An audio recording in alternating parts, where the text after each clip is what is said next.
Give me that Evan Elder fight. The Phenom taking on Rayadito, Genaro Valdez.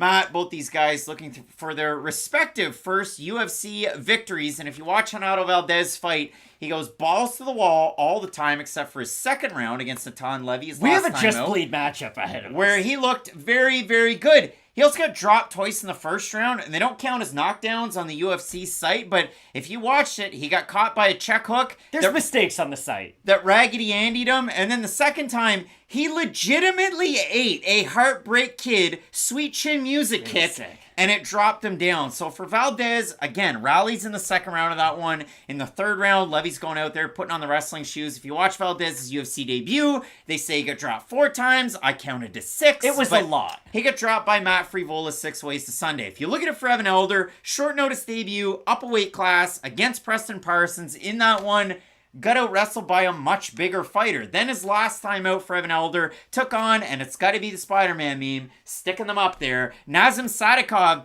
Judges' scorecards going into the third round. 20-18 for Evan Elder. And then as that one went on, you had a nice couple of shots there from Sadykhov. It produced a cut on the eyebrow of Evan Elder. And now, all of a sudden, I have a new point of reference because I've had the same one for years.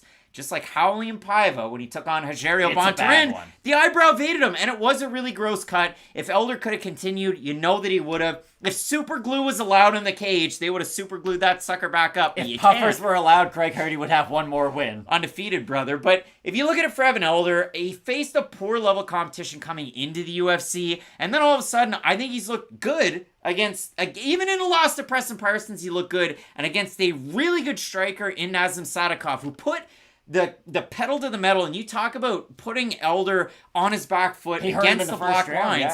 Yeah, Elder did a great job of withstanding that, switching his stances, throwing his kick to all 3 levels. And if Elder needs to wrestle, we saw that in the regional scene, he can pull that out of his back pocket as a trump card. So I like the gyms for both these guys. I'll put it up there right now. I mean, for Genaro Valdez, you've seen him out of Entram Gym for a very, very long time. In that picture with Michael Morales, who looked great against Max Griffin recently. But if you look at it for Evan Elder, training out of Killcliff FC, and he's one of those guys, Missouri bound. He's one of those Missouri guys, just like Michael Chandler training at that gym, that have really kind of leveled up themselves out of training at a bigger gym. So I'm really eager to see this fight because I wouldn't be surprised if Valdez first round, same thing as he did the last time. First round, kitchen sink. Second round, patient approach. But when he picked his shots, he looked really good. He did look really good, and that's the interesting thing. Fighters don't often make that evolution mid-fight in their career, but if Valdez is able to show us a little bit more reserved version of himself, still have the same pop on his shots and the same variety on his shots, I think he can have a lot of success in this matchup, especially because Evan Elder is a great striker. You bring it up, his ability to switch stances. He will plant his feet sometimes and try to overcommit on a power shot. We saw that in his last matchup. That's why I bring up him getting hurt in the first round, I believe, because he plants, goes for a left hook, and then all of a sudden he kind of misses on it and just gets tapped on the side of the head. And with Valdez throwing his sort of looping shots over the shoulder, those are the types of shots that could land on a guy like Elder if he isn't watching himself and if he is getting backed up behind those 2 lines. Because I agree with you, I do think Elder has maybe not 2 versions of himself, but there is a different guy when he's the aggressor in his fights to where when he's the one being backed up. Because when he's backed up, not that he can't strike moving backwards or fight moving backwards, but he is more susceptible to being hit by some of those shots. But when he's moving forward and when you're fighting at his pace and not the other way around,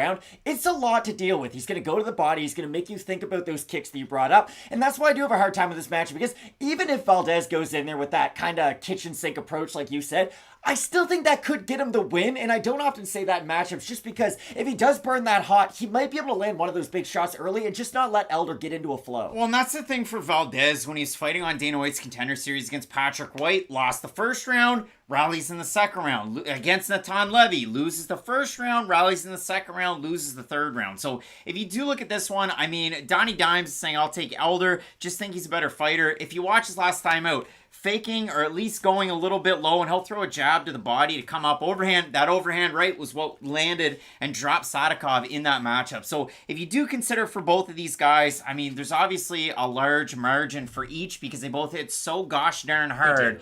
But Evan Elder, one of those guys, I would expect him to go to the wrestling more than maybe a guy like Genaro Valdez. And if you look at it for Genaro, I mean, You're training with such a good room, and you've seen that for Brandon Moreno. Kind of goes around with the guys like Maciel Fullen, guys like Marcelo Rojo, so guys in those lower weight classes that can get you ready for a matchup like this.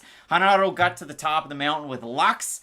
Lutz is one of those organizations where you don't know what you're going to get. Yeah, it's kind of like WLF Wars. Do you worry about Valdez, where sometimes he will get hurt by a big shot, or at least tapped by a big shot, and start to wrestle a little bit? Do you think that might be able to open up a counter for Elder and some of those up-the-middle attacks? It very well could, and if you look at it for Valdez, he's got some submission wins, but again, it's a lot of, like, no hook chokes and stuff. Like, it doesn't necessarily work out every time. And for Azat, in our last fight, I mean, Maksum, he's one of those guys that tries to go for a lot of chokes, no hooks, and really struggles to get his hooks in every single fight.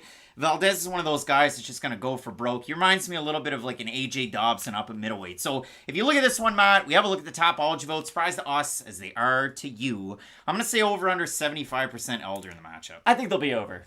And they are under slightly. 1,134 total votes, 74% Elder, 38% by decision, 54% by knockout. For the 26% that have Valdez, 46% by decision, 43% by knockout. And this is one of those fights where the loser probably goes home. There's a lot of those on this card. I like having Elder in the matchup because I think the switch stances are pretty good. And I like the fact that he moves his head a lot and he rolls his shoulders quite a bit in these matchups to avoid some of those big shots.